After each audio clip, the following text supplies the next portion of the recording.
you might not be good enough for the result that you want. And that's okay, because you can create an individual that is good enough for the result that you want. Real business owner. Whatever your situation is currently is not your forever situation. That's really what real business owners is, man. Like, we don't care where you come from, where are you going? Our goal and our job is to reduce the mistakes that you have to make or the money that you have to lose. You want to be an entrepreneur, you want to be successful, don't give up. You learn, adjust, and continue to move forward. Welcome back to the Real Business Owners Podcast with Trevor Cowley. Guys, today I have an awesome guest for you, Adam Lamb. Kel introduced us, what was it, a couple weeks ago, something like that. Yeah. That's one thing that I like about, masterminds or, networking groups for entrepreneurs. We met one person, Mark, that we were talking about, right? That has an amazing movement helping men, become better and get connected with God and quit drinking alcohol. And, he's doing amazing things. And so when we met him, we were, he came out, he was on the podcast. He's been on the show before. And he's said a lot of amazing things about you, connected you with Kel connected you with me. And then, here we are on the show. But even prior to getting on the show, it's cool to just be around another like-minded individual that's, trying to find the next level of themselves, the next version. And it seems like that you've gone through some of your journeys, and sometimes the next version of you was a faith-based entrepreneur versus the previous version that wasn't, right? Trying to fight this fight all by yourself. And so it's really cool because I've gone through that journey myself recently. Is like, you put a target on money and success and this, that, the other, and then you start getting it and you feel how empty and hollow that can be just by itself, right? Absolutely. And that there's something more. And then the type of individual that you are, if you know that there's something more, you seek, right? How many average people know in their mind and in their heart that there is something more, but they really are not putting themselves out there trying to find the answers. Exactly. Right. And so I'm super excited to get to know you more and hear more about your journey, man. Yeah, so, thank you. Yeah. And it's funny, Mark and I have been friends for about 5 years. I quit drinking alcohol in 2016. Mm-hmm. And I was like, I'm going to go 30 days. And I got to 60 days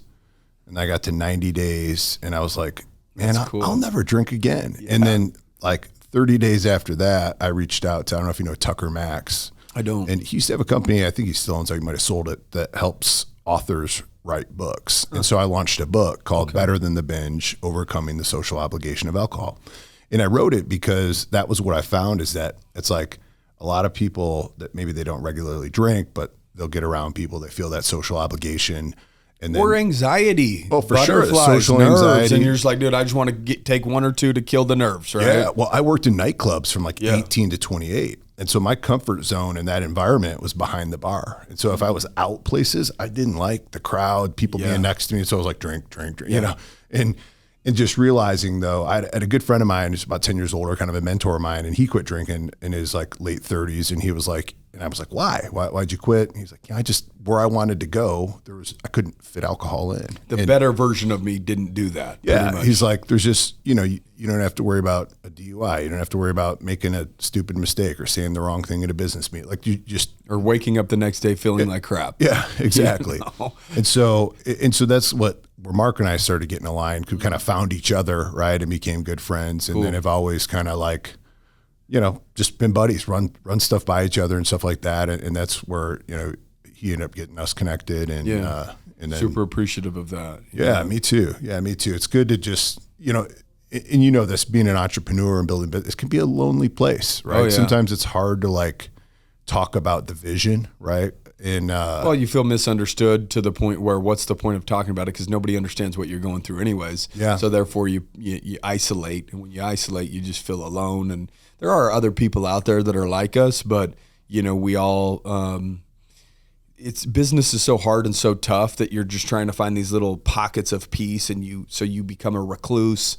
And then it's almost like we do it to ourselves to a certain extent, because it doesn't have to be done. But I just think that it finally gets to the point where you don't even want to waste any energy trying to find other people that are like you. It's just like, oh man, because you're so busy, head down, got to build this thing. If you come up for air, it's just for a second. and you're back at it, right? Yeah.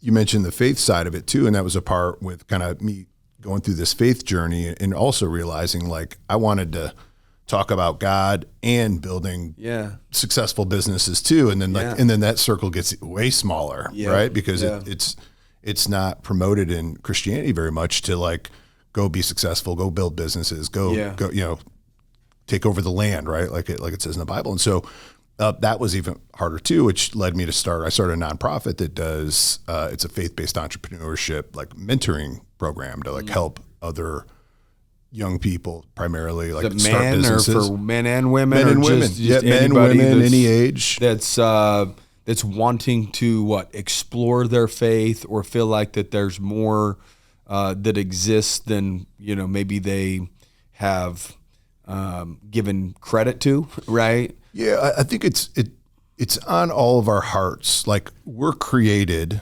by a creator. Yeah. And it's in our hearts to create, right? And society pushes us to consume, right? And so we're going to find the most fulfillment when we're creating. And why not create a business, right? Creating a family, or whether it's changing your health, working on your body, anything that we're doing that's positive. And, society doesn't have enough arrows pointing in that direction, right? It's pointing to go get this new shoe, go get this new car, go get this new movie you got to see. And so, for me, I found that people become their best self when they're creating something instead of consuming or, the worst is destroying, right? And so building businesses is a great opportunity to like find who you are. That's what I found for me. Like, and starting as an entrepreneur, it's funny, this June was my 10-year anniversary of being unemployed, right?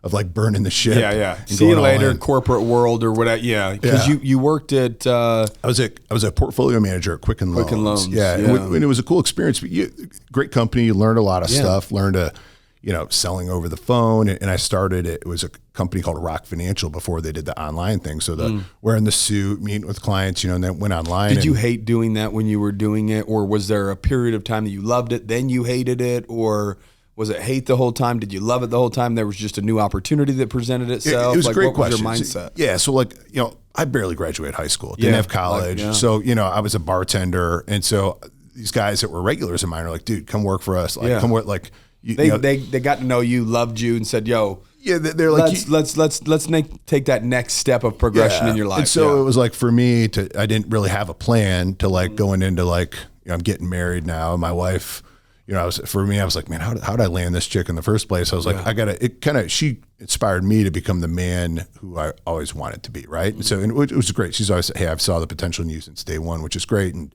she's always been my biggest cheerleader. And that's awesome. Great, 16 years of marriage. Shout out to her. Praise the Lord. Yeah, for sure. And that's why I think, like today our marriage is better than it's ever been. Right. Yeah. And it's through work, but love and believe in each other, supporting each other. And that like things can get better with time, but sometimes when people are in the middle of a battle or an issue or a problem, whether it's in their marriage or in their business or financially or whatever, you can't see outside of that. Yeah. And you think that, ending your business or your marriage or, whatever it may be is the only answer or solution. But like, what's love if it's not tested? Yeah. What's faith if it's not really tested? Is faith really, do you have a strong faith if you haven't had to execute strong faith? The only way you execute strong faith is if you're up against something very hard, very difficult, but yet you stay the course because you believe, right? Absolutely. And it just gets sweeter and sweeter, and you get to know each other more and more and more because you eventually, self-awareness takes time. Yeah. Right. And it also takes time being married to people to have awareness of each other and what each other's needs are and how to best operate. Right. You and I grew up in like a broken home. Right. So I didn't know a good dad. He was gone when I was 7. I didn't know how to treat a woman and stuff like that. And so you learn those things along the way by also trying to surround yourself with like good guys too. Like, hey, what do those guys do? Okay. And that's, whether it's how they're building businesses, how they're managing their family and spending the time with their kids. Like I'm here in town with my daughter to do a little daddy-daughter super cool thing. And it's something that I think of as a kid, like I yearn to just have that connection with a parent to go do something fun and exciting, right? And so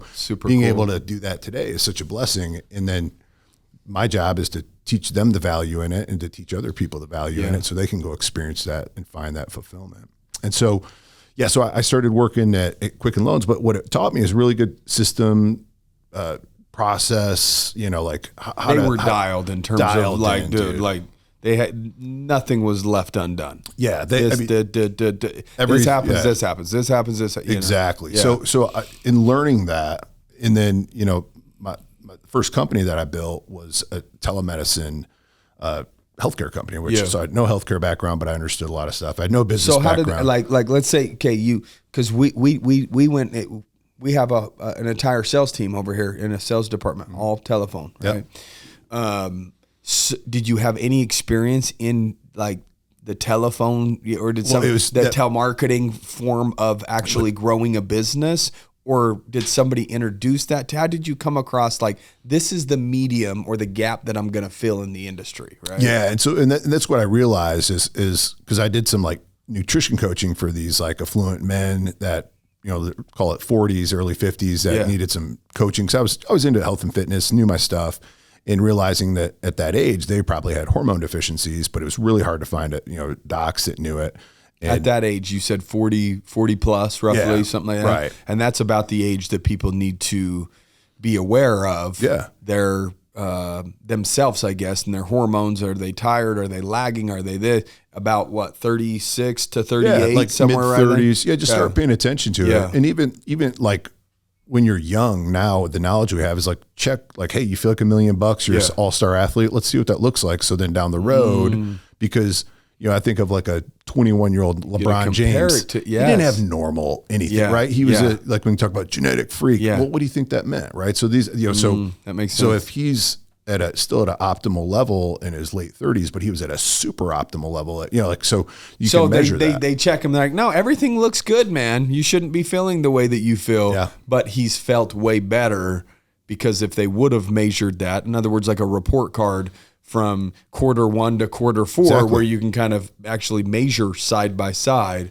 I've never thought of it like that. We started doing smart. that with some young pro athletes too, where we were checking their blood work. Not that they needed anything, but like, let's just see what you look like now. Because when you start getting into the studies of like concussions and injury and other stuff like that, and you can see those hormone changes when you start getting your brain smacked around a few times. And so, just stuff like that, plowing the path, over the last 10 years doing that. And so I saw this gap because one of the guys that I was coaching was like, hey, dude, you should start a company that kind of is the concierge middleman between, because, you go to the doctor's office, it's like you wait an hour and a half to see, it's just terrible. Yeah. Like that whole industry. Not a fun experience. So therefore you'd never go see the doctor. Yeah. And these are like private jet chauffeur type guys that are like, I'm not doing that. So I understood that. And so I created a process for them to have like a really easy flow of getting the information and what to do. Yeah. And so like I would become kind of their conduit between the doc and the client. And so, and that just started scaling and it just kept going, never marketed, just kind of reputation and word of mouth. Yeah. And it just, you got to go see my guy here. Yeah. I'm feeling good. Yeah. Ask the wifey. She'll tell you, it's different now. It's like, actually my wife's with them too, so like it started just growing and growing, which was great. And then, but I didn't know anything about running a business, managing a P&L, you were an expert at what you were an expert at, which was, reading this and recommending workouts and plans. But then there's, pull back the curtain, there's a business that needs to be operated with this, right? Yeah. I remember like running that thing on like a legal pad, right? So I'd like flip back 3 pages and be like, hey Jim, it should be time to refill. Oh yeah, thanks Ad for the call. And then Post-it notes everywhere, legal pads everywhere. It's like that's your calendar and that's your organization right there. And then I started, then I thought back like when I was doing mortgages, and I thought we had a CRM. That CRM every day told me who I needed to call. Your tasks. Had my task, had my follow up, and I was like, is there something like that out there? And you're cheap too. You're early. So I'm like, what's the cheapest, and like today I use a robust, awesome CRM, but it's custom built. It does the job better than just anything. You got to start where you could start. Nobody's going to start a company. Let's custom build this. You don't even know what you need in a CRM at the beginning. It's like good to go use one. Yeah, I like this. I hate that. And then guess what? Figure out what you like and what you hate. Keep what you like. Figure out how to change what it is you hate, and you go to a programmer and say, I need this, Yeah. And so just figuring that over time. And then also, you're focusing on strengths and weaknesses and realizing like, even though you may dislike something in a business, if it's important, you still have to learn how to do it, or at least learn how to make sure someone else can do it, like manage it, right? Yeah, well, if they know how to do it and you don't know how to manage them doing it, in other words, what they should be doing, right? How do you know to check on progress or what it is that they have or haven't done if you don't know enough to be dangerous? I've seen so many businesses go sideways because, they don't, the business owner doesn't know. They're like, oh yeah, Sally in accounting takes care of it. And it's I hired a marketing person. They should be doing it. I don't know. I'm not going to check up on them. I don't know marketing. And you learn that. And I'm just became such a meticulous person. Part of it out of insecurity, like not knowing and just being like, man, I need to ask a lot of questions. I want to learn a lot of stuff. And then you build a lot of, systems and processes around that. And then that success piece works. You can find it right down to which hair on the head is wrong, right? Because you can go through and say, when you're talking like marketing, the way we measure that stuff in one of our other businesses. Good. Yep, like, this one sticks out like a sore thumb. Yeah, here's our problem. Our scheduling. How's our person on the phone that calls people back? Is she nice? Is she not nice? Is she trying to get people excited to come in because they're not showing up? Whatever it is, right? You figure out good marketers, if you're running good marketing campaigns, some of them will actually call your office and go through your process, just to make sure that it's not affecting their numbers as a marketer in terms of conversions because they want to get everything dialed in. Yeah. So when I expanded into we call it kind of clinic optimization, is going into other businesses that were similar, like healthcare businesses. Now it's one of the things we would do. Is they're like, hey, can you help? I want to scale my business, and I'm like, hey, dude. No one calls. We called and left messages. We called. I know it's like $5,000 to work with you, but that's okay. Just call me back. Let me know I can get an appointment. No one calls back, right? And showing them that, and they're like, oh wow. And I'm like, yeah, we can't just drive traffic to you because you're going to lose that traffic. It's not just the traffic. It's how you're set up now. The whole process. Yeah. And then once you have the customer, how do you manage the customer and retain the customer? How do you get referrals from them? And is there other opportunities for each one of those are new processes? Yeah. You just said like 4 things, and there should be something built around that, and that, right? Yeah. And so it's like 10 years of figuring that stuff out, it's cool to do that. And then, like I said, we were talking earlier, getting in that space and then being in telemedicine. Yeah. And then COVID hits. And fortunately, we solved a lot of those challenges so we could scale, right? It was just, then it was like, man, I need more people because our process is great and the customers are running to us because they can't go to where they used to go. And then what happened is I had other business owners reaching out to me to say, hey, can you help me transition my business to do telemedicine? Because I can't, my office is closed. We can't see our clients. I think some people hunker down for a bit thinking this like, okay, whatever, I can stay closed for a week. Okay, maybe 2 weeks through, and then next thing you know, it's like, I need to figure something out. I need to start generating revenue. I have to adjust and adapt to the environment and not expecting the storm to just pass and hope that they lift it at, tomorrow, next week, next month, or next year, because there were so many unanswered questions. I think we all thought, okay, this might be just a little 2-week storm that kind of blows over or something. But depending on what state you were in too. That is true. Fortunately we're in Texas, and so were you mainly working with people in Texas, or were you working with people nationwide? I've always been nationwide. And so in that, kind of to your question, when I was at Quicken, I was licensed in like 32 different states. So I never met anyone.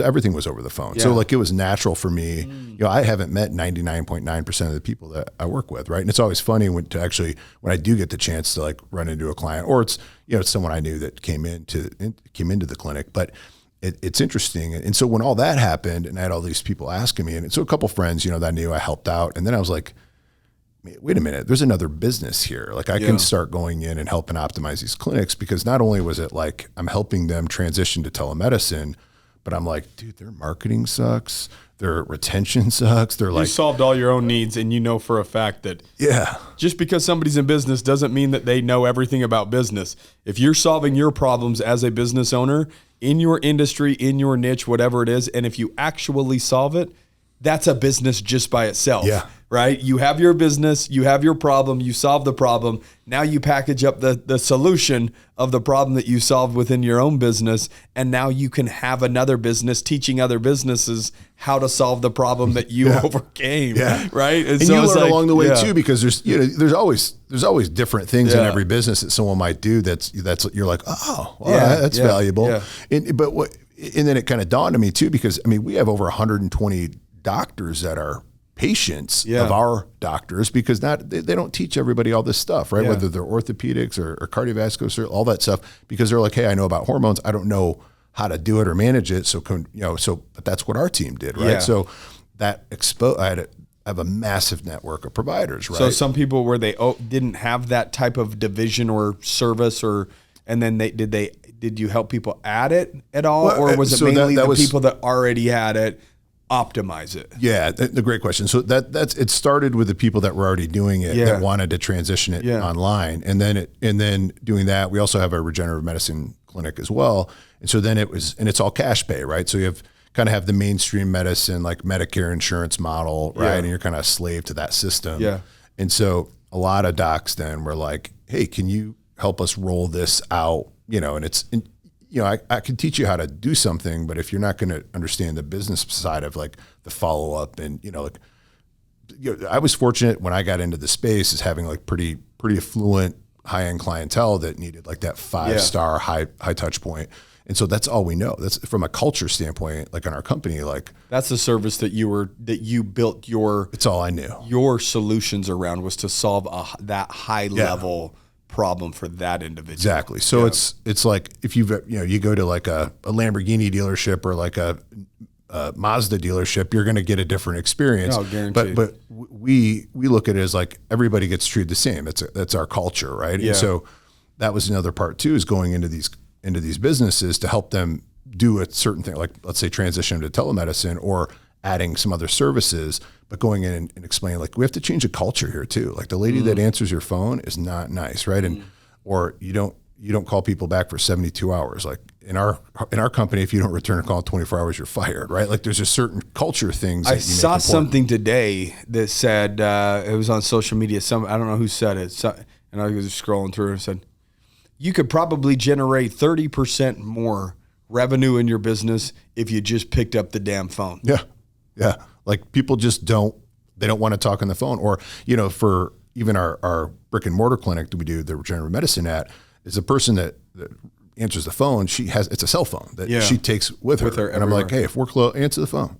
Like whatever I got to do, if I got to pay you more because if per call or whatever. they're higher ticket items that in that, the fact that you answered on a Saturday, are built in, where you could take care of the people to do that. Yeah, and if people appreciate that, and then it just you get more referral business. I was thinking and I'm not even active in the day to day with the business, but I had like 7 new people referred to me on just Monday. I was telling my team on our Tuesday morning call, and if you're doing it right, the people just come your way to where you just get loaded. You build the lighthouse, right? Which was you sitting back, building the systems and the processes and the culture, and then watch the boats come to you, right? In other words, watch the revenue start coming in. The clients will find if you create a solution, people will find it. It's almost like the Field of Dreams. If you build it, they will come. Right. Like it's just, I know it sounds dumb and sounds cliche, and it might not happen like you build it and then next month all of a sudden you're just overwhelmed with business and you're a millionaire. Yeah, consistency is important. It's consistency over an extended period of time, doing the right thing,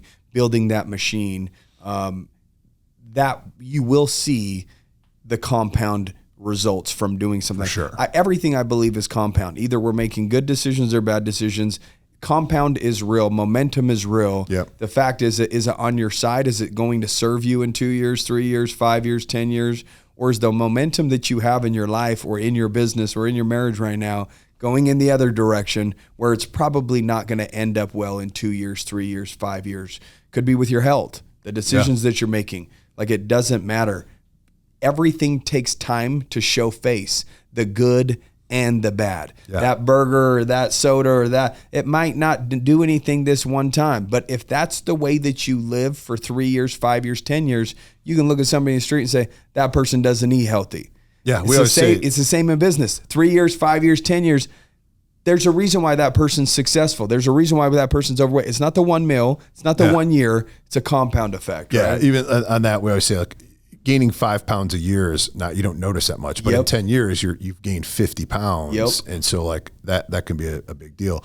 And I think it boils down to culture too. And so like for us is, system, process, culture, right? So if the people that like, if there's been people on my team that are so intelligent, super knowledgeable, but they're like, oh, another client. And it's like, hey, listen, man, if you don't love, not every day, right? Sometimes we have our days, but like, we're all human. But you gotta kind of love this. If you love this, people receive that, right? Yeah. And I've always kind of like a pet peeve of mine that if hey, how are you doing? Whatever, a restaurant or this guy, I think of where I get my car washed. He's like, oh, I survived, and I was like, do you hate your job? And he's like, why would you say that? And I'm like, how about just say you're doing great? Because it's a mind, like you said, if you consistently are like, oh, another day, like Eeyore. Then that's all it will be. Yeah.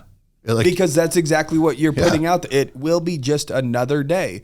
And if you also are putting out there the lens that everything is happening to you and it's just negative and negative, another day, cool. You're going to be met with another day because you get what you most often think about, right? Absolutely. Like legitimately, if I think about pizza every single day, I'm more likely to order a pizza every single time that I eat than if I wasn't thinking about pizza. Yeah. Right. I'm bringing that into my awareness and into my ecosystem, and the likelihood of me actually making that decision is going to increase tenfold. Yeah. So what are you thinking about? Right. Because the things that you think about it, I'm guessing, I'm not, a scientist or anything, but the things that you most often think about are probably in congruency with the actions that you're taking in your life. Yeah, what you focus on, you find, right? If you're thinking about cigarettes all the time, because my guess is you probably smoke cigarettes all the time. Right, you think about,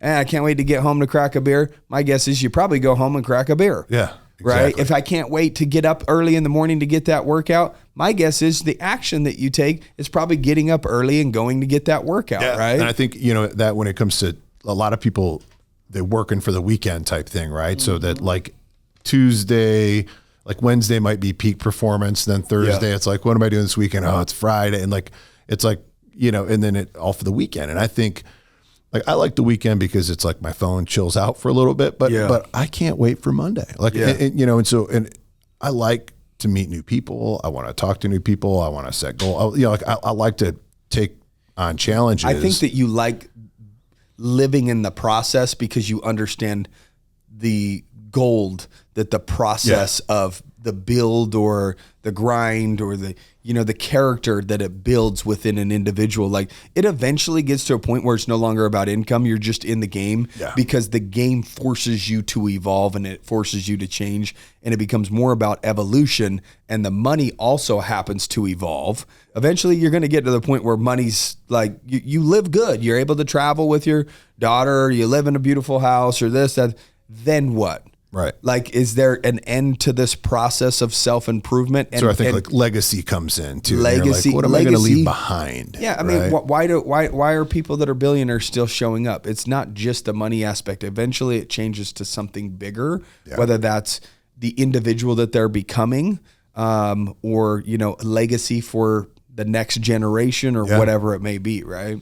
And that's kind of where, so when I started looking at these other businesses and realizing I could create another vertical because I built the business so that I didn't have to be in it all the time, right? That's that's one of the biggest entrepreneur problems. I built a business so I didn't have to be in it, and that built another business that I had to be in. Yeah. And so then, getting those opportunities to like work on other businesses and kind of, just bigger deals, which then, fast forward got into like, I mean, literally like my superhero reaching out and saying, hey, I'm launching this company. Can you help? And I'm like, me? Yeah. Three other people gave me your name. Yeah. I know you're like the best in the game. I'm like, oh, okay. So getting to be a partner with someone who's like a superhero of yours in a fast growing, awesome company. And then, those deals just keep coming, right? There's people that reach out where, hey, can you help me build this big thing? Or this publicly traded company is like, can you come in and consult? And you're like, wow. Right. And because it's a part of trying to stay humble sometimes to a fault where like, you're like, okay, I guess I can do this, right? And your outcome speaks louder than your what you think, right? Yeah. And so sometimes too often we think we're awesome, and the outcome's not really there. It's all ego, right? So when you got people like that reaching out to you, obviously you're doing some things right. Yeah, and so you start doing that, and then but there's still, like you're talking about, you kind of pass the money, past the, hey, I've done this, I built this. what's bigger than me, right? What's bigger than what else can I do? And that's what, about a year ago, I started this nonprofit called Making Shepherds, and it's a faith-based entrepreneur kind of coaching, mentoring of just helping people launch businesses, scale businesses, and also to like we were talking about earlier, is it can be lonely, right? Like if you're trying to build $100 million business, there's not a lot of people you can talk to about that, right? Yeah. They're gonna be like, Adam, like isn't this enough? The And it's bigger like, the goal, the less people will understand you. yeah, and it's not about the money, but that's a way things are measured, right? It's just to me, it's about the impact and stuff like that. So I'm like, well, what's if I could help 10,000 faith-based businesses get launched, right? And then from there, hey, we create a faith-based hedge fund that can go in and help fund some of these businesses, guide these businesses, right? Yeah, and I'm like, that's huge. why not, right? And so that's been a part of my focus, and also just believing God's like going to continue to let the other businesses flourish, right? And other opportunity come along. And so, and then now, just getting a chance to, healthcare has kind of been my knack, right? So just whether it's working on M&A deals or like other, businesses, because that was something with COVID too. Like COVID whooped a lot of people. You get someone that's in their late 50s, single business owner that was just like, dude, I didn't think I'd make it out of and they realized they didn't have an exit plan. They don't know, they're like, I can't do this. I can't.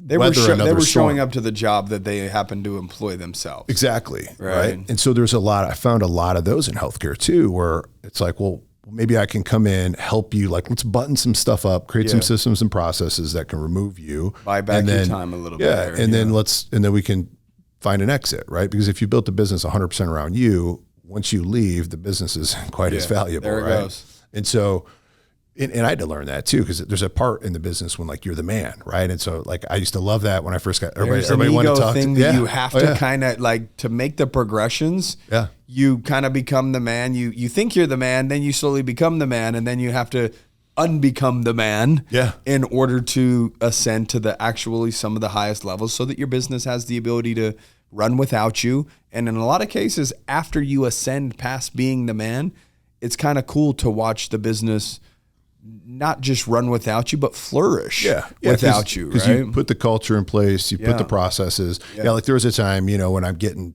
pro athletes, guys, I didn't even know who they were, or like a celebrity or something like that. And I had to like Google them. I'm like, oh, cool, and you kind of feed off that for a little while. And then after a while, you're like, it's still taking up my time. This isn't, I can't spend all my time doing these things. And so being able to hand those folks off and learning that to go where I want to go, I can't do everything, right? So I have to be able to train and empower other other individuals. And so you just kind of learn that throughout the process of the business, and a lot of times the hard way, right?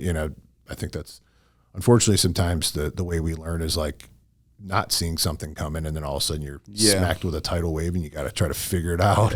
And then you see that wave coming again, and then you can go share that with these other people. The people I coach, like, if you don't do this, you're going to get smoked later. Like it's going to come and hit you like a ton of bricks. Well, it's like standing out in the ocean, and there's big waves, and you get hit by one, and then you just stand in the same spot over. You get hit by they're going to keep coming. Yeah, or you feel the wave kind of pull back, and you're like, oh, there's another one coming. There it comes. It's kind of boom, boom, boom. You actually have to like adjust and make moves to get out of the way, and protect yourself from some of the hurts or the pains that you have to go through as a business owner. The question is are you going through a repetitive hurt and pain that you have the ability to remove from your business with some sort of solution or a different set of eyeballs, somebody else looking at your business saying, yo, like, look at what you're doing. It's completely obvious to me if you do this.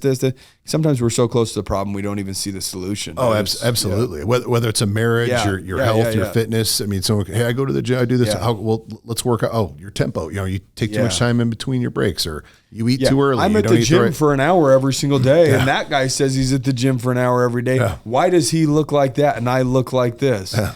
What's your tempo look like? Right. Are you superset, or are you supersetting your thumbs over there, right? Like just texting, because you see the people that almost use the gym as a social. Oh, yeah. It's like they move weights like 3 or 4 times over 60 minutes and kind of bop around and have conversations. These younger kids will say something like, hey, man, what's your secret? And I'm like, I'm not on my phone. I was like, dude, I've done 10 sets. You've done 2. Yeah. Move on. I need to get on there, right? And they're like, how's your 3 sets of 10 going? Right. for your 3 workouts that you're gonna do. You're not gonna get it's okay results. to sweat in here, Yeah, right? yeah. This is a place built for that. Right. You know. And so, but the same thing could be, when you look at like work, when I think of people that go to work every day, whether it's, let's just say 8 hours, and they just don't really like they're just like, I just got to clock in, I got to clock out. To me, that would be like prison, right? And so I wonder how many people, like, if they knew, hey, look, you could, and that's what, where I started that entrepreneur mentorship thing is like, let's help you start a side hustle. Like, what do you love? I love making videos, or whatever it is that you might like. Let's see if we can, instead of coming home and binging Netflix 3 hours after you've just zombied through your 8-hour workday, like, can we build something on the side that you love, right? And showing that, like, even like sports cards, like trading cards. I started it's called Atom Bomb Cards, and it's a sports trading card company. I started, like, had a kind of an exit, had some downtime, and my son got into sports cards, and Let's have some fun together with it. Yeah, I was like, let me show you how to do a business. Yeah. Like, we'll buy it for this, we'll sell it for smart. this. Well, and like, got into it, and it was fun. But like, Even the concepts, just learning the concepts of buying at this price, selling it, all of that's just valuable lessons. It's not even so much about the sports cards. There's so many valuable business and life lessons in just doing that. And like taking what I knew from business and applying it into that is from like, I turned a hobby into a tax, producing. a taxable, opportunity as well. Yeah. And so, like, built a business with it.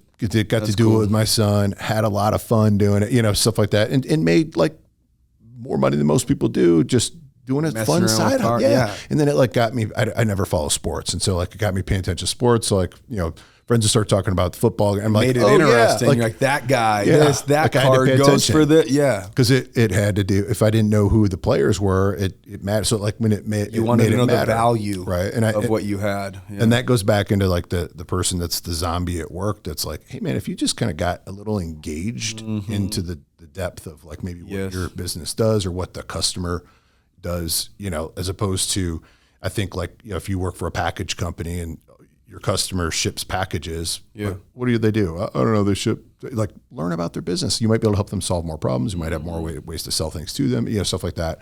And so I've just, how you show up in the world is just an investment into your future. 100%. That's so well said. like really that's what it comes down to, right? Like if you're showing up, even if you don't like what you're doing, are you showing up the best version of you in that environment as an act of, what's the right word for it?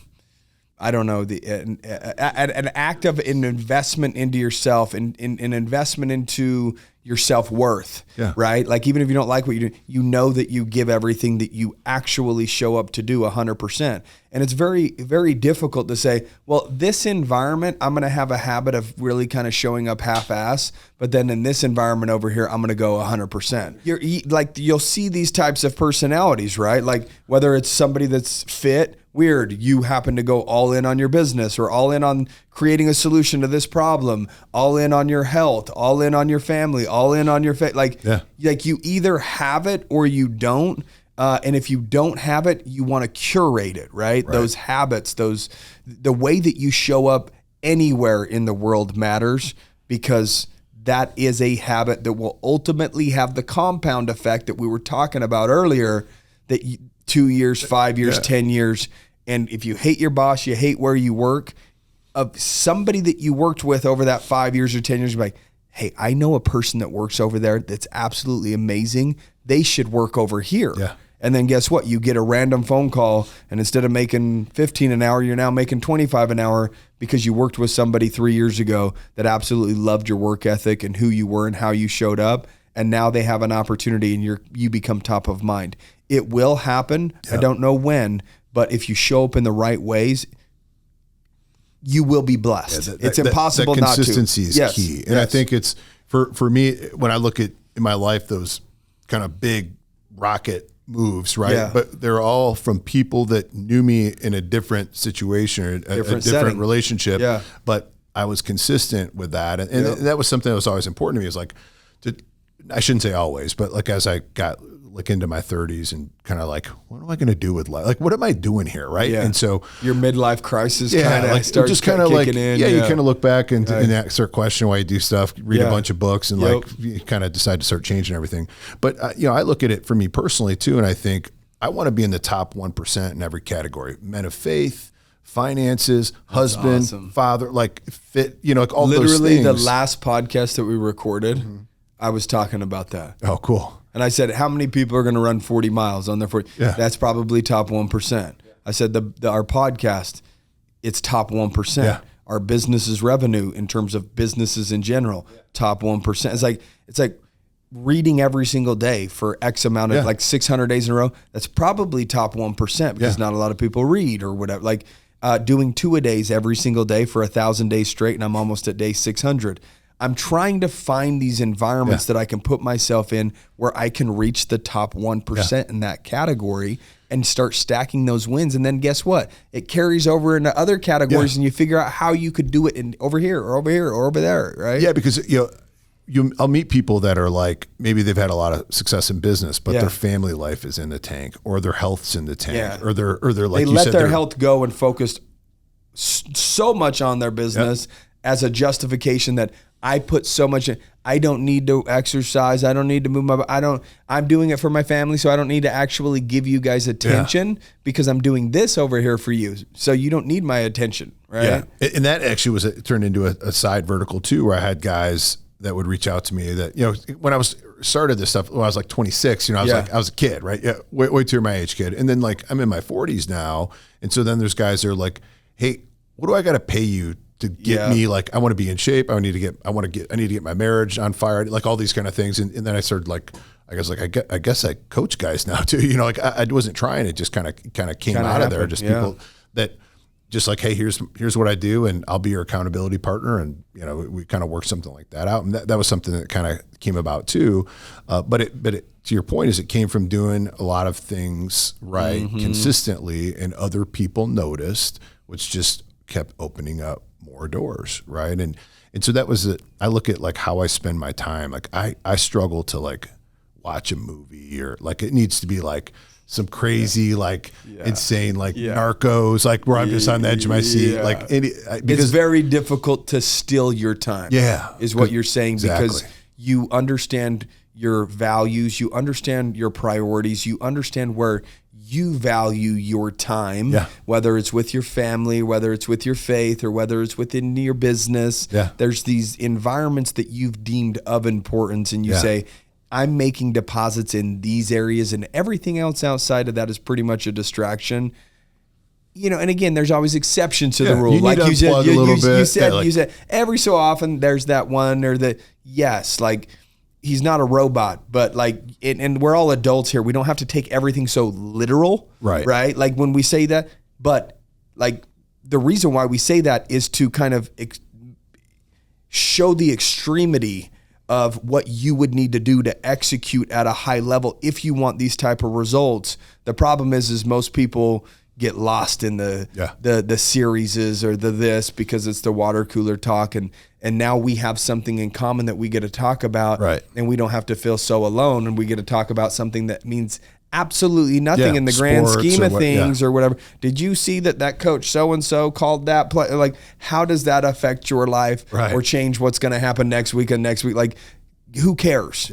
Right. That's and so I exactly love that you said that, because like that, everybody should finally get to a point. It's like, okay, was going out and drinking, is that an environment that I want to put myself in? Do I feel good when I do that? Does it serve me in the areas that I deem important to me? Is that going to make my family life better? Is that going to make me closer to God? Am I going to get richer going out?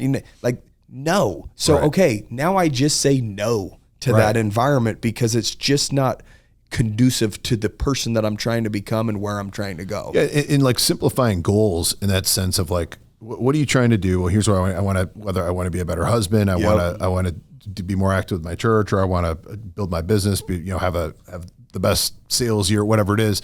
And then it's like, if then you have that filter and hold hard to that filter. If what your activity isn't doing that, then you have to say no. Like if you're going out, like I'm going to Vegas with my buddies for whatever football draft or something and drinking my guts out for 3 days straight. Like that, where's that fit in your goal? Well, it's like, nah, I don't think it's your goal, but you have to make that decision. If you told me this was actually your goals, it doesn't fit.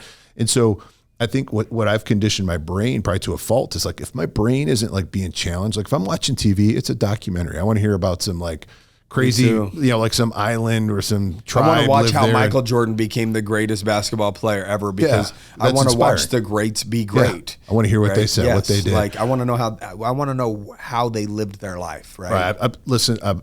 I do a lot of audiobooks, like almost constantly, like even flying here. So like when I fly, that's all. I just listen. I couldn't tell you the last time I watched a movie on a plane unless I was flying like overseas. And so like, and my daughter's like, what do you listen to? I was like, it's this book on like, I forget the name of it, it's on my phone, but it's basically about Bitcoin, but it talks about the history of like money and like when people would trade seashells and like when this certain limestone from this certain island, and it was almost like Bitcoin where how they valued sitting in the trade, like understanding and the commerce, all the way up to kind of where we're at today about monetary policy. Like that is interesting. And because I prefaced my wife's, I was like, listen, it's boring. I wish like Grant Cardone or somebody with a little more exciting voice was reading it, but like it's pretty boring, but to me it's very interesting because I want to understand it. I want to understand, about the Depression in the 1930s. Like I want to understand why that happened and I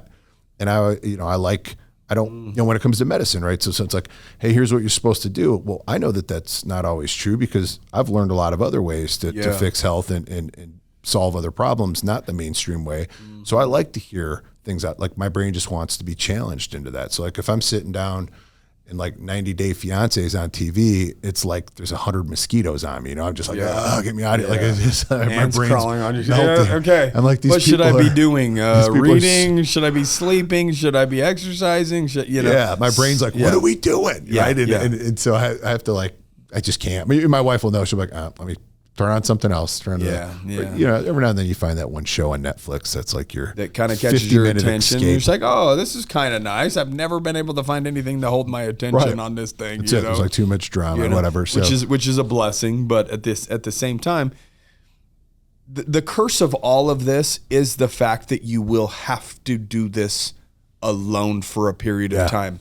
Because you'll have to leave everything that you've ever known and become accustomed to. Yeah. And then you find yourself in no man's land. Yeah. Like if you're leaving one destination and you're going to travel across the country and you're a pioneer, you're leaving everything you know for the unknown, hoping that you reach this new destination. And with faith, you believe that new destination is going to be better than the mundane life that you currently live in, or maybe current environment that you partake in every day, because you don't have to partake in it. You can make those changes, right? And I think, obviously both you and I are into working out and fitness and stuff. And so like, there's people that don't understand that perspective of like, I would rather go to the gym more days than not go to the gym, where they may look at it as a chore and then eventually it becomes a joy. Right. And so, going through that, I think I learned a lot about, business, at least consistency and accountability, doing like bodybuilding, right? I was a national level bodybuilder. I was a muscle tech athlete back in like my late 20s. And so like measuring every meal, like doing all those things and realizing like, dude, that's the same stuff in business. Like you pay attention to every grain of rice. If you pay attention to every phone call, you pay attention, like you just follow those things. It's the same mindset. Yeah. You just got to get excited about that thing. Right. And so trying to learn that. So even when you're learning new things you don't like, and I'm like, listen, I don't like this. I don't understand it. It kind of sucks, but I know that if I stay with it, I can find the joy in it. Just like I found joy in, because like there's even, I think in marriage, right? That today, like I said, my marriage is better than it's ever been.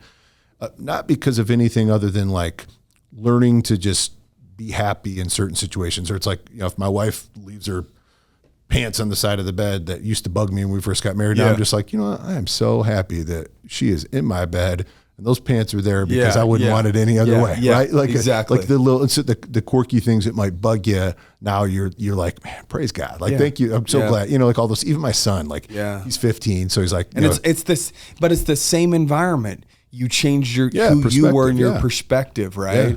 And that's huge. I mean, we're all living in the same world, but we all view it a little bit differently based upon our perspectives. And based upon our perspectives, those are built around how we live our life, right? And that's one of the most important things. And I found the people that are unhappy, unsatisfied, have the most limited perspective, right?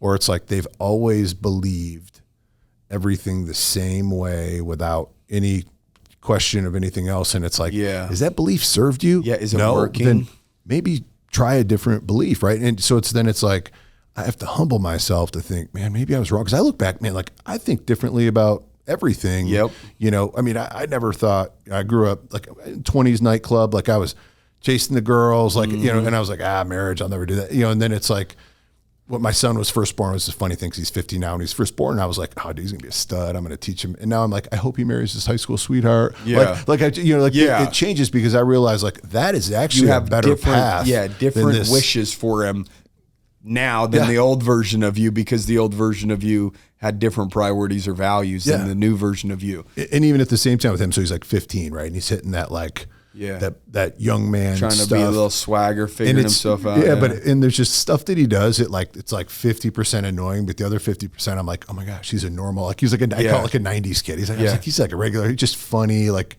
giving a hard time. Like we'll play like as a family, we play pig, and like we just rip on each other. Like if you make a good shot, you got lucky. If you made a bad shot, you're the dumbest. Yep. But it's like I'm like, you know that. what? Everybody's got thick skin. Like you can't offend my kids. Good luck. Like you could tell them anything. They're dumb. They're stupid. They're ugly. Like I built them up and beat them up enough at the exact same time. I've prepared them for both sides, praise and some harshness of life. Like all week he's volunteering at the church to cool. to do the youth, like the basically elementary age, like Bible study, right? And I'm cool. like, so you know, he comes home like, so you learn about leadership, you learn about patience, and he's like, yeah, Dad, you know, like he's like, I get it, you know, and he's telling me about his day. Like, oh, this kid does this, you know, and it's neat to see. There's him go the into patience that. right there that needs to come in. This kid was you know, so and watching, learning that path, and I think that perspective, right, is like sometimes as a parent or as a husband or as a business leader, a business, right? Yeah. You may, the urge might be to do something that's not the right thing, but your perspective, your past, your old beliefs tell you like, hey, you got to yell at them for that, as opposed to like, hey, you know, let them wiggle into that, or let that be. Maybe it's not that big of a deal, right? Maybe I don't have to scream at my kids to like hurry up all the time. Maybe like I don't want them running around later on in life with this anxiety of rush when it's like. Because I don't like to do that. I like to be at a peaceful pace, and instead of running around like I'm going to explode all the time, being a little more cool, calm, right? Because that's a better life as opposed to running around. And so there's certain things that I think as you get older and change your perspective and realize there's better ways of doing stuff, right? And also finding other people that you're like, man, like the people I look up to the most are the people that seem so chill. Like they're successful. Yeah. They're chill. Like they don't ever get upset. You know, like those are the people that I would like in my late 30s. I was like, I want to be like that guy, like doesn't get stressed out. He doesn't like, someone could rear end his car. And it's just like, oh, okay. And it's like, then it's like, I've become like that where stuff, I forget what something happened. I couldn't find my wallet like 2 weeks ago. When somebody inspires you like that and you could look at somebody and say, I want those traits. Yeah. Then you start. Again, we talked about this earlier about what you think. If we're thinking about pizza, most likely we're going to probably have a slice of pizza in the next couple of days. You're thinking about these individuals that you want to become, these people that you admire, the traits that they have, and it's like you morph into these things that you admire because of the habits of the that you have as an individual. Of like, okay, I like that. I'm going to make my way towards that thing. Yeah, whether that's a good body, whether that's good finances, whether it's like, this guy has patience. I want that, right? Yeah. And you go get it. Yeah, and it's again, it's eliminating the ego side and just humbling yourself and being able to stop in situations and say like, is this right now the best version of whatever it is, right? Yeah. And if the answer is not an easy yes, then it's like, well, then what could be? And then like staying curious, right? Like I think that's something my wife and I always say is to like stay curious. Whether it's something our kids do or something like with each other, right? Like where it's like, do I want to have an argument like on a Friday evening about something I see a storm a brewing and I think I want to avert it. Yeah, like, right? I'm like, how many people like wreck their weekend over some dumb thing, right? Yeah. Just, it's like, That doesn't even matter. It's just maybe something else going on in your spouse's life at that moment or something else they're doing. And it shows its form in an argument on a Friday night, right? And it's just like, what are you going through there, you know? Yeah, you could just have those days where it's like, I think maybe I had a super rough, intense day. Or for me, one of my biggest challenges is like, I'll go in problem solving mode, right? So when I'm in problem solving mode, every single thing is being analyzed, right? How fast zero you emotion. Walked. Yeah, well, that's what I'm saying. Is that hard to, you know what I mean? That's what I'm saying is to turn that off. So like, let's say, like recently putting together a deal for like an exit, and I'm trying to like I'm just crunching it. The most you're going to get in my attention is like 75%, because 25% of my brain is like working on this thing, or especially when we have multiple things going on, and you're like, and so like it could be disconnected. So it's like, we've grown our marriage, and my wife, same thing, to like recognize like, oh, it ain't me.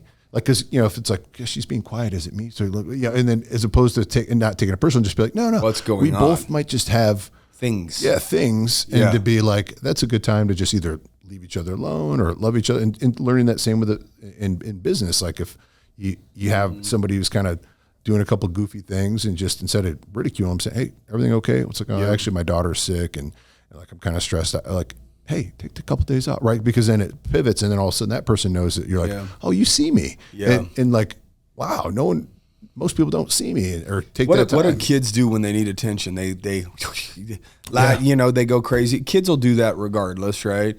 But a lot of them maybe will start doing things, they act out. And some people say that that's a form of somebody that needs attention, right? People grow old and become adults, and they haven't unlearned that.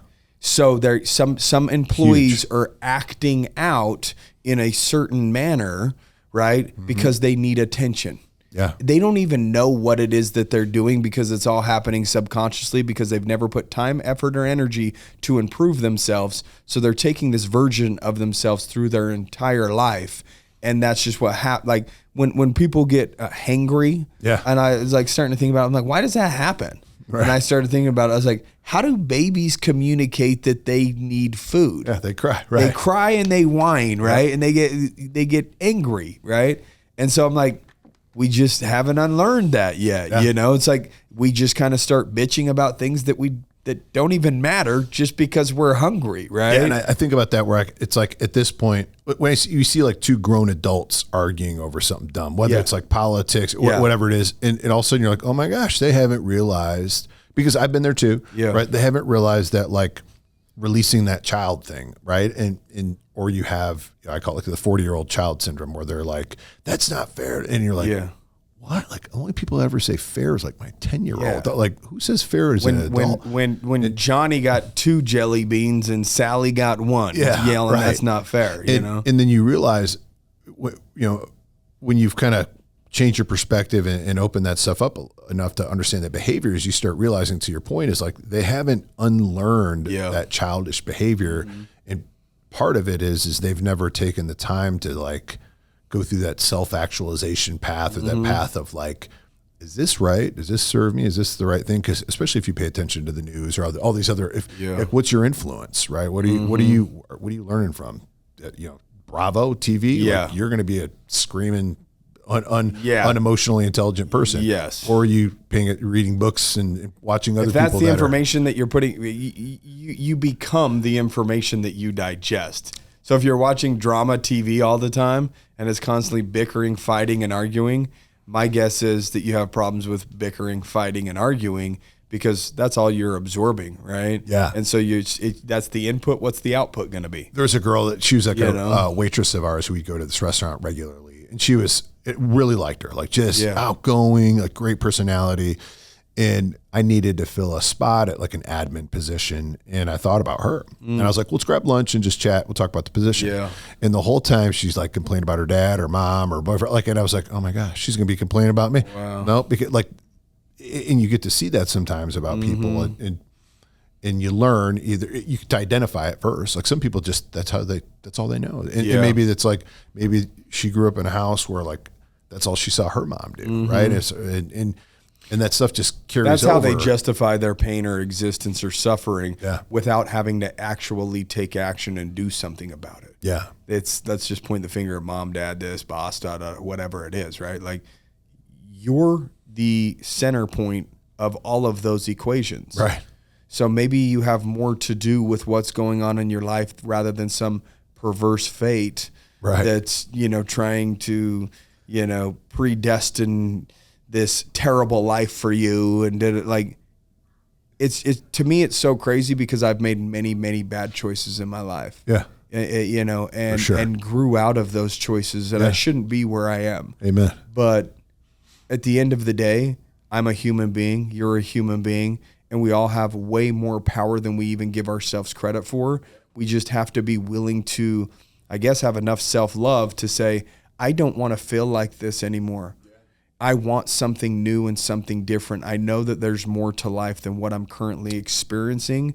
Therefore, something has to change. And the one thing that I have control over is myself. Yeah. So that's where I'll start. Yeah. And I think too often the uncertainty is the scary thing. And so like we would rather stay in the pain of certain pain than uncertain opportunity. The devil, 100%.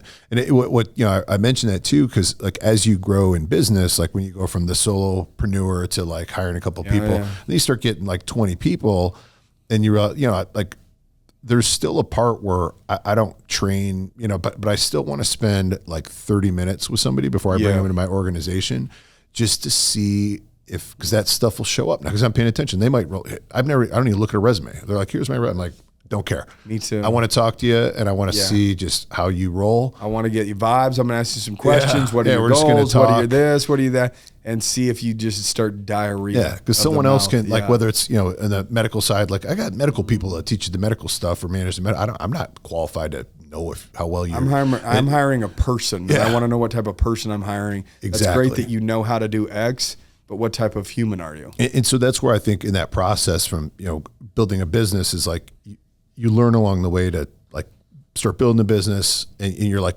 building yourself too, right? You're growing in yourself. You like start realizing like, wow, I don't know everything. Yep. The more I humble myself, the more I actually start to learn. And then I can find other people to mirror off of and learn from and align with. And then the other part is, how well do I know people? Because maybe I've spent most of my life into myself. Yeah. And so I don't take the time. I'll never forget a really good friend of mine was like, he's like, man, you always hire really good people. What do you do? And he's a good friend. I said, listen, you're more into yourself than you are that person. If you took the time to get to know that person, like ask them, find out about those people, then you would learn that either they're going to be a terrible fit or they're going to be a great fit. But if you spend too much time talking about you'll never receive that. Or if you're just in so much pain that you're desperate to get out of it, you just throw a body at something. Oh yeah. Oh, you know what I mean? Plenty of warm bodies. Like, just like interview, I'm desperate. Yes, you're hired, but move to go. Yeah. Please. Then you go, hello. I hired somebody to fix that. Hey, we're good. We said we needed, Yeah, sometimes you need a warm body. Know, and we all make those mistakes and we have to learn from them. You're exactly right. You start building a business, you realize building the business is just as much about building who you are as an individual. And then when you build yourself as an individual, sometimes you can build an ego. Then you got to get rid of the ego and start focusing on building other people. Yeah. So you're trying to build a business, then you build yourself, then you got to start building other people, right? So when you usually start something, there's this pull that's kind of selfish. Yeah. And then when you start making it, then it starts to becoming about others. And then that's when real momentum starts happening. It's just everything is a little backwards. In other words, if I want to receive love, I have to give it first. I need to shower with love, and then guess what's going to happen? That's going to come back, right? 100%. And so it's this opposite effect of like, I'm going to start a business and focus on me, when in reality, it's the opposite. You want to start a business, focus on other people and how you can show up in a certain way and be of service to your customers, your employees. And then the opposite, you then receive, right? And the world teaches you. It's like you versus you, or you versus the world, and like, and it's me. And there's a part of that of like, hey, if you focus on your faults, right? Like even from a Christian standpoint, when Jesus says, pick up your cross and follow me, bear your burdens. He's saying like, don't pick up what you're good at. Like maybe you're real great at this or you're real great at that. That's not what we're focusing on. What are you not good at? Where are your faults? Where are you falling short? What are the things that are holding you back? Pick that up, right? And carry that. And eventually you're going to get better there. And then you what's the next thing, right? And so I think when you're, like I said, kind of being a serial problem solver, I always focus on like what can we improve, how to find something that's better, and doing that with myself, right? Like and then other people around you see that. Like when I'm on a call with my entire team and talking about like where I fall short on a couple things and apologize, they're like, oh, whoa, vulnerability. Yeah, it's a safe place for me to say, hey, I dropped the ball. No Sorry, one's perfect. Adam, right? Yeah. And so and it creates that space for someone to share ideas, right? Like the ego-led business is just so bad, right? Because you can have a great product, you can have a lot of great things, but like you're just going to deal with so much more stress until you lose that. You are your biggest problem at that point. You are your biggest bottleneck. For sure. And you'll drive yourself crazy trying to figure out what the problem is because you're so great. It can't be you. Yeah. Right? It can't be me. I did all this. I'm the man. Yeah. Look what I've built. I. And again, you are the I. In other words, the center of the storm. You are the eye of the storm, right? Good. You know, so like you got to kill that version of yourself and recreate. And I think it's, there's a space for that along the way sometimes, right? Yeah. Like if you're going into uncharted waters and you're going to go accomplish something that maybe likely hasn't been done or that you haven't done, like you have to have that confidence, but being able to set that aside and not let that confidence transition into ego is key. Or even if it does, having those accountability partners, those friends are like, to bring you back down, right? And I have a men's group. We meet and that's stuff we talk about. Hey, here's our stuff to like, hey, tell me, or like a best friend that's like, hey, bro, do you think that am I approaching this wrong? Like you were wrong in that situation, and being like, hey, I trust this individual enough that if they tell me I was wrong, maybe there's something they're not I don't placing see. blame on me because they're a hurt individual. Yeah, like they're for me, right? Or, exactly. they love me. They want to see the best version of me, and so I've been blessed to have a couple of good friends like that too that you can share that stuff with as well, just to help keep you accountable. Because otherwise, when you're kind of the boss or the head of the household, when you get to that happen. point, you can drift. Yeah. And it's very rare to have people reel you back in to kind of reality and get you to snap back out of it, right? But it's just so vital to growth, opportunity, and all those things too, because what you miss seeing opportunity if you don't have that curious, humble lens, right? When you have that curious, humble lens, you're allowed to like, instead of me, I think if I'm trying to sell you something and from my standpoint, I'm just, hey, here's what I do. This is what as opposed to say, hey, I don't really know what you need. Tell me what you need. And I want to learn, from a sales standpoint, right? Just learning about the client, learning about the individual. You're likely going to have a better success with closing them, retaining them, and all these other things as well. You can try to guess what their needs are, but if you make somebody feel comfortable enough, they'll tell you what their needs are. Yeah, for sure. And that's why I think when I was in my younger 20s, when I was kind of successful with girls, my buddies who were like, what's your secret? And I was like, I just listen to them and they talk and they kind of tell me what they're interested in.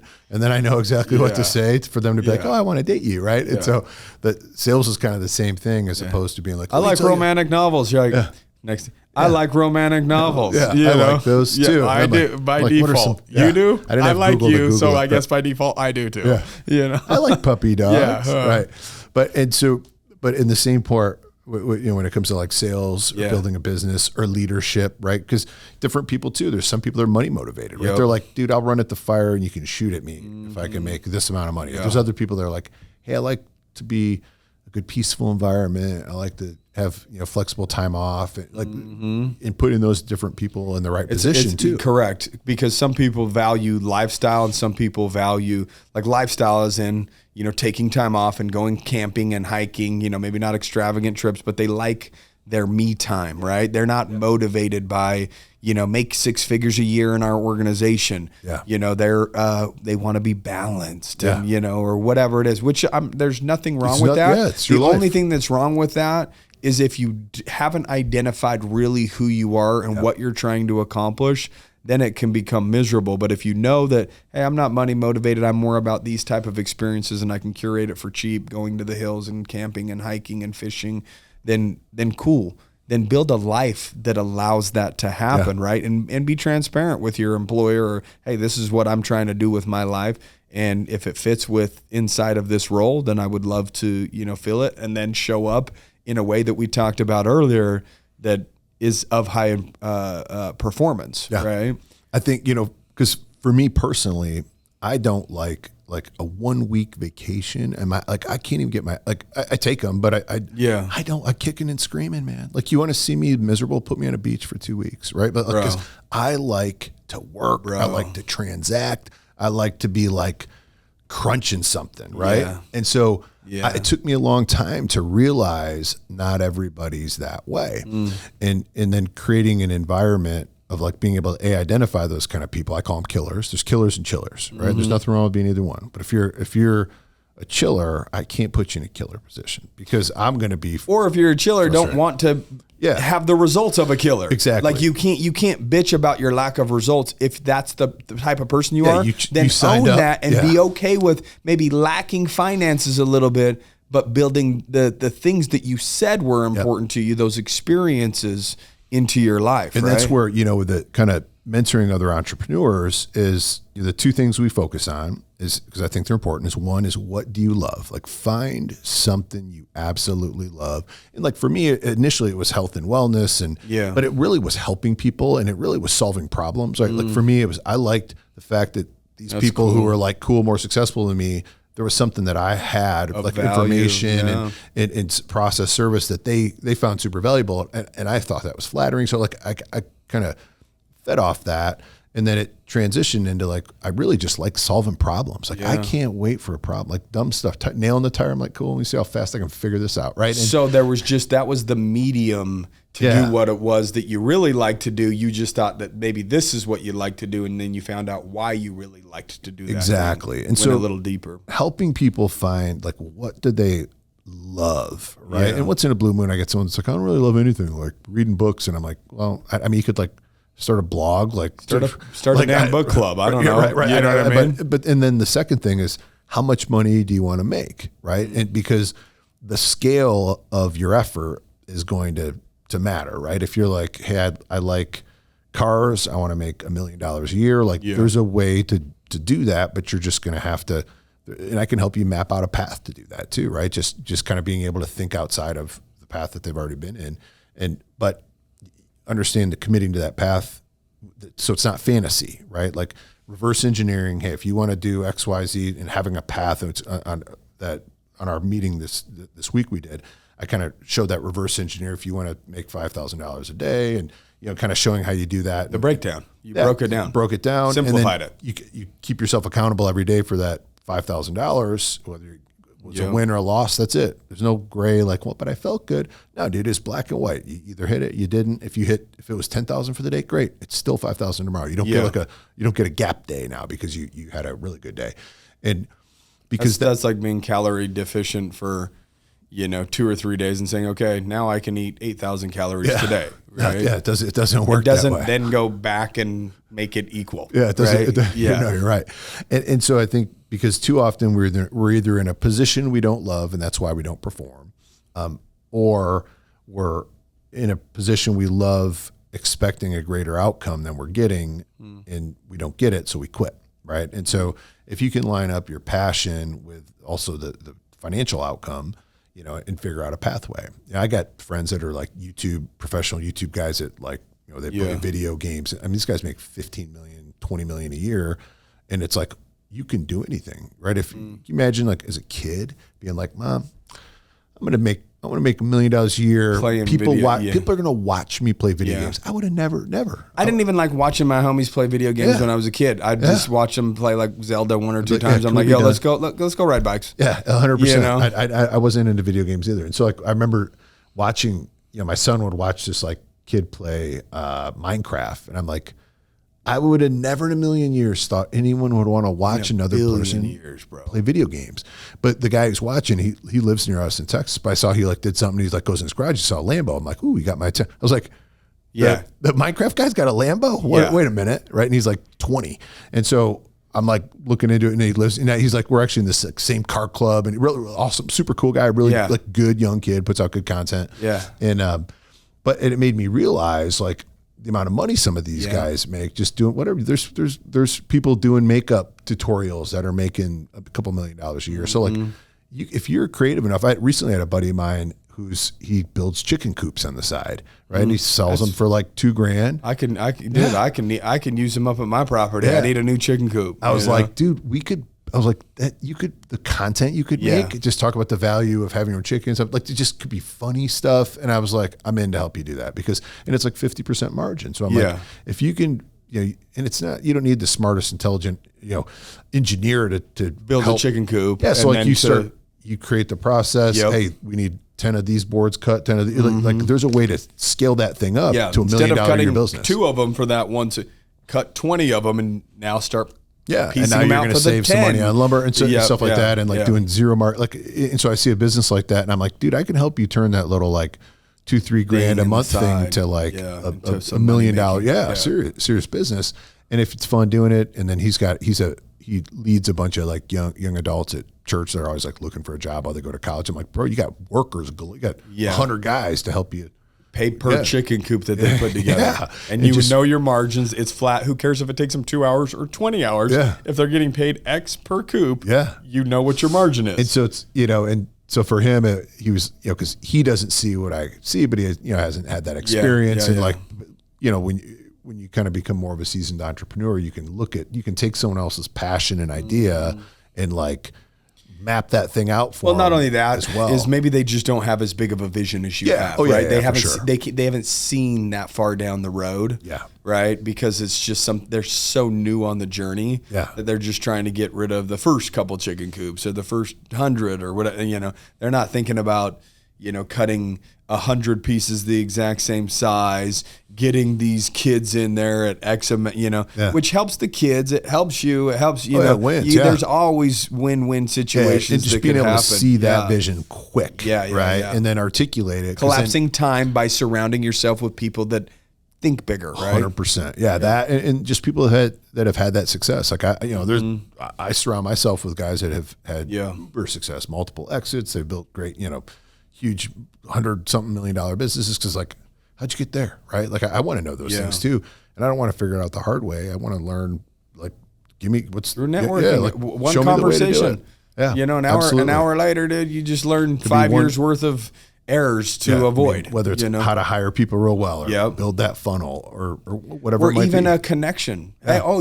Hey, I know that person. You should reach out to this person. 100%. And that's where I think, like you talked about earlier, just if you consistently carry yourself real well, do what you say you're going to do. That's an investment. For sure. And it's just that reputation. Like I mentioned earlier, someone put a fake, Instagram account up for mine. I was like, all right, I made it. But someone faked me, right? Yeah, we were talking about Adam. If you get hit up by Adam after this show and he's going to sell you some cryptos or foreign exchange, that's not the business that he's in. If he asks you what your test levels are, if you've ever got those checked, that might be Adam. Might be me. Yeah. But it was. But I think about that as like, what kind of message is that person reaching out to people that might follow me, and it could be inappropriate. I'm a big faith guy, and so it's like, well, man, this guy's reaching out to, it could be trusted people or something. You want to maybe my friend would be like, hey, that's weird. I think obviously would know it's out of character, but when you have that reputation, people know right out of the gate, like, you would never send me this message. Someone must have faked your account, right? And so it's important to do that, and also knowing that someone's like, oh, hey, let me refer you over to this guy. They know what they're getting. Yeah, and they know the handoff, like.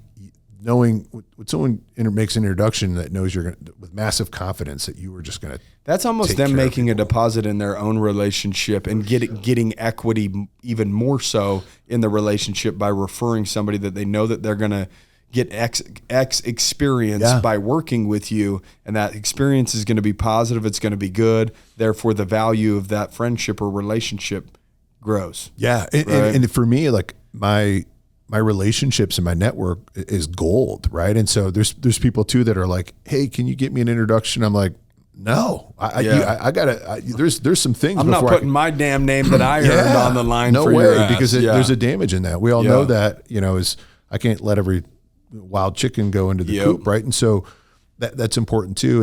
And in doing that with your character, and to your point, it builds who you are, and it opens up more opportunity. You get to be kind of the guy in that situation, and then opportunity just comes to you. But it's 10 years of building it. Right. So like some of these younger guys I mentor, and they're kind of like, man, you seem to have like pretty fun. You're, wear gym clothes every day. And you're like, but I'm like, dude, it's 10 plus years in the making of like, there was 80-hour weeks, right? There was like, I've wanted to quit, at least once a day every week. There's times where I wish I could just go get a carton of cigarettes and 2/5 and like hide in a cabin and just kill myself. Do everything I tell other people not to do just for one damn day. We all get to those frustration breaking points. Instead, I go to the gym and throw on some music and get a workdown in and flip the laptop back open take the and put a harder smile route, on my face. Once again. Right. And so, all of those things that go along that path. But it's like you said earlier, it really stuck was like embracing that journey, all of it, right? Every part of it,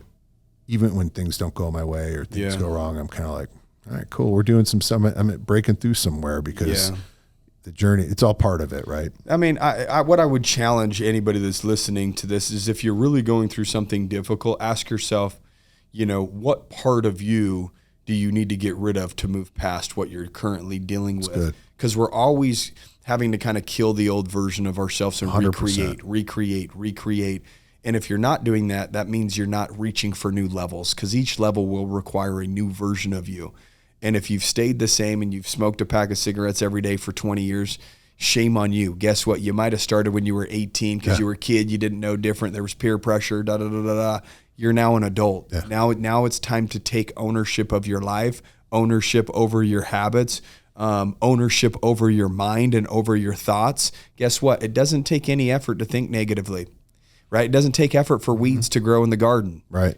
It sure as hell takes effort to plant the flowers and to actually pick the weeds every single day. And that's your mind. Are we planting flowers on a day-to-day basis so that we have positive thoughts? Are we picking those negative weeds through some of the actions that we could take by changing some of these habits that are producing the weeds that you currently have in your life, in your business, in your marriage, or whatever it is? And so that's one of the hardest part is auditing yourself and keeping it real, because you want to justify why you're doing some of the negative things that you're doing, because work is hard, because, she got upset at me last night and we got in a fight. So I'm gonna, and again, validate it. However you're validating it, it's still a form of validation. And guess what? The truth never needs to be validated, because the truth is the truth. Yeah. Like, why I don't need to say I'm doing this because X. Even when I first kind of started reading the Bible and I read where it's just like die to self, right? And I was like, that's weird. Yeah. And then it made sense, because there's, it talks about there's the flesh and then the spiritual side, right? Mm-hmm. So like our higher self is who we want to be. Yes. And our higher self has to let go of our lower self. And our lower self could be, whether it's the alcohol, the negative thoughts, the bad behaviors, the ego, the insecurity, whatever it might be. All that stuff is that's low level stuff, right? Yeah. The high level stuff, which is like love, compassion, understanding, peace, like all these other things. And realizing like I said, it made sense when I read that in the Bible. I was like, oh, dying, because I do, you have to, there's parts of you and a lot of you probably that has to just start dying off, right? Even the good part of you can be improved, but the bad things that don't serve you have to go. Yeah. So I'm glad you mentioned that. It's super important. I've made a post before on our stories, like a little quote. You might not be good enough for the result that you want, and that's okay, because you can create an individual that is good enough for the result that you want. Yeah. It's okay to say, this version of me can't get where I want to go. Yeah. But what would I need to do to create the version of me that has the ability to get to that destination? Right. For sure. And for sure, that's all we are, is building ourselves so that we can create the experiences that we want to have, this thing called life, right? Yeah. Life is just a big experience. Create the individual that will create the experiences that you value. Yeah. Whether it is the free time and the chiller, or whether it is the killer. I got back from Antigua like a month ago, and it was like, on the way back, my lady's like, hey, whatever, how was it? I was like, it was good, I guess.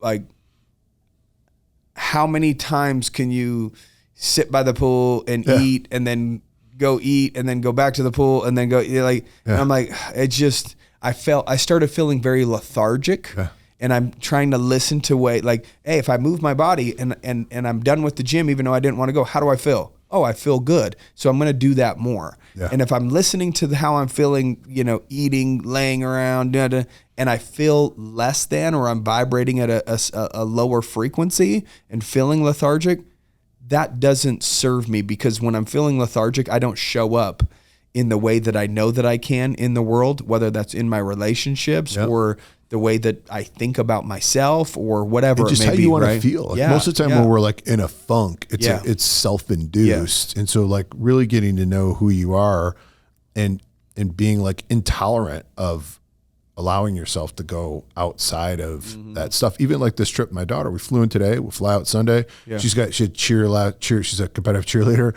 She had cheer Thursday. So we're flying out Friday morning. We're flying back Sunday morning so she can get back into cheer. Like dedicate, like, hey, let's run out to Utah. We'll do a little hiking trip. Couple days. Come back. Like it's like, pop in and out. Well, because when you create the life that you really, really love, you don't like getting out of it. You want to go back to I love my bathroom. Dude. I love my closet. Amen. I love my bed, right? Amen. Like, because I remember there's a time where I was like, oh, you get to travel and be in this hotel room. I'm like, like it's never, I don't care if it's a corner suite, 1,600 square feet. I still want to be like, I like what I got. Yes. Right? Isn't that the idea, is to build a life that you, that you want to actually live? And like, I'm like, I for a moment there, I thought I was going crazy. Yeah. Because it's like you're such an society anomaly. Tells us we're supposed to escape. Yes, you do this. This is what success is, the beach and this and that. It's like nobody's talking about how these things make you feel. Yeah. I'm not saying to not vacation, because if you love it and it lights you up and it makes you a better version of you when you come back. If you're an artist and you can create more art because of that little break, for sure, cool. Then do that. It's really about getting to know yourself and then creating the environments that are of growth so that you can continue to evolve into the individual that you want to become, and enjoying the experience that we all get to have called life, right? And I think people just don't take the time to like kind of map out, like, what do they want? Whether it's what you want in a partner, how do you want to spend your time? What are those things? And I took the time to do that one day, and then it just opened my eyes. And I don't do things I don't want to do anymore, which is wonderful, right? Yeah. If you're like, hey, let's go to the club. Nope, not going. Hey, let's grab dinner. Meet you at 9. Nope. It's hard at first. Yeah, because it's you feel obligated. Yeah, well, you're moving outside of what society and the mainstream everything goes. But listen, and that's kind of the part I had to kind of train myself in with other people too. Is like, if you want to be in the top 1% in faith, husband, business, you can't do what everyone else is doing. Yes. It's going to be the weird, like, you're going to be weird. You're going to be crazy. If you want to be the anomaly, then you're going to have to do things that anomalies do. 100%. And that's the most, people don't realize that from the outside, but once you get there, it's like the most freeing thing in the world. Like, even my wife, she goes, because I was like, I don't, as long as my wife thinks I'm a good husband and my kids think I'm a good dad, I don't care what anyone else thinks. For me, less options are better. Yeah. I already know, like, when I go out to eat, I've got 3 places that I go out to eat. Why? Because I know exactly what I eat at those places. Yeah. Guess what? It doesn't burn any of my mental energy. And to me, that's a freeing experience. 100%. To where, okay, I get up, I'm going to go for a run. Like, I don't have to think about anything that I'm doing, because I've created these habits that my body will naturally start getting up and doing, because I've learned to enjoy them, because I've done them long enough to see the results that those actions can produce with the consistency we talked about. So yes, you'll go through some struggle and difficulty trying to build this individual, but once that individual gets to a certain level and they do it every day for a period of time, it actually, that hell turns into your heaven. Oh, right? Yeah. You're eliminating unnecessary effort, whether it's remembering their schedule or it's like thinking of what you should wear to a certain thing to impress a certain, like, or trying to like perform outside of who you are. Like, when you can get in that place in life where you get to be like, who you're talking to right now is the same person, my son, my wife, my pastor, my mom, everybody's talking to this guy. And you know how freeing that is to not have to try to perform. And it's hard, because I know the other way where you're like, I gotta be this person for this group or this show person. Up this way. Yeah. Dude, that'll just kill you. You won't have energy to do anything. Yeah. And so like, it's super hard to describe until you've kind of got yourself down that path. And then once you do, and you eliminate all that wasted effort and mental energy, the things you can think about now, it's like a rocket ship, instead of like, a train, right? Just Yeah. going, it just totally changes everything. Well, that's why it's important to figure out what your priorities are. If you are a family person, and you say that that's a priority, what are you actually doing to make deposits in there? Yeah. Like you said, hey, if it doesn't fit within inside of these categories, I just say no to it. Yeah. That is a freeing experience. That life is an easier life to live. It's hard to earn it, but then once you've earned that, the mental energy and bandwidth that you have is completely different because it's already kind of somewhat predetermined and pre-planned. If I have 3 options in town that I'm going to go eat, guess what? That removes the 999 other fast food places that have a billion bad options. Yeah. Right. So the funny thing is somebody wants to go get lunch. Where do you want to go get lunch? I don't know. Where do you want to go get lunch? Yeah. If you have 1,000 options, 999 are bad. Guess what? If I say I don't have options, I only eat at this one spot because they have certain food, That's so funny. Then Same. at that point, if you ask me for lunch, we're going to True Food, and there's 2 things that I order on you that thing, and already I know where it's at. I know how long it takes to get from my house to there, in and out. And how guess fast what? the My service guess is those people know you pretty well. Hey, how you doing? You've built relationships with them because they see you so frequent. Sometimes I go to the place. The line's out to the door. Yeah. The manager sees me. She comes and grabs my and just hands it to me and says, "Get out of here." Yeah. Like I don't even got it because I've built those relationships through the consistency. And it's nice. Yeah, it's a beautiful thing. It's So a good thing. Yeah. how do people connect with you, man, if they want to reach out and communicate with you, talk about business, life, faith, some of the things that we discussed on the podcast today? Well, my Instagram is AdamLamb33. Anything other What's the 33 stand for? It was always my favorite. Number? No, it was like my favorite number. People are like, "You a Freemason?" I'm like, "No, I didn't even know that was." Is that associated with it or I something? think it was like the highest level of. I was like, especially when you get in the faith part, people are like, "Are you a Freemason?" Are you? And I'm like, I don't even know what that is, dude. But that was just my favorite number, 33, whatever. There you go. So it's Adam Lamb 33 on Instagram, and then but follow me there, reach out. Yeah. I'm happy to always help. If there's anything anyone Where would needs they find information about like the faith-based entrepreneur group? Send you a DM? Is there a website? Is there how do they connect? Yeah, there's a website, but it's more set up for donating or for people to apply to be part of it. But we have a Facebook page called Revival Executives, the Regenerative. That's our stem cell company. Yeah, we have lots of stuff. But just find me on Instagram, reach out. You can email me, adamlamb333@gmail is my personal email. I got 5 other business emails that I'll just figure it out. Yeah, you can kind of keep your eye on that one a little bit. No, man, I appreciate you coming out and spending some time with me. I know that you're here with your daughter. You guys are going to enjoy a couple days in Zion's National Park. Yeah. And hopefully you guys get to have that connecting time that you were hoping for. I mean, you're creating an environment that's of growth for your guys' relationship, and then you put yourself in that environment. And really, that's what it all comes down to. Are you putting yourself in the environments that will do what you want it to do for your relationships or for your business or for, your kids or 100%. Whatever it is. So I think it's super, I was trying to tell my kids, like, admirable. they get to have the childhood that I wish I could have, Yeah. number one. Yeah. And then the part is like, is it easy to fly out to do this for a quick 3-day trip? Like, for me, it is now. Mentally, it is, because I know the impact of like me and my daughter just hanging out one-on-one, doing some stuff where literally I said, "Hey, where do you want to go?" She's like, "I want to go to that Belly of the Dragon place." And I was like, "Let's go here. wherever you want, wherever she want to go."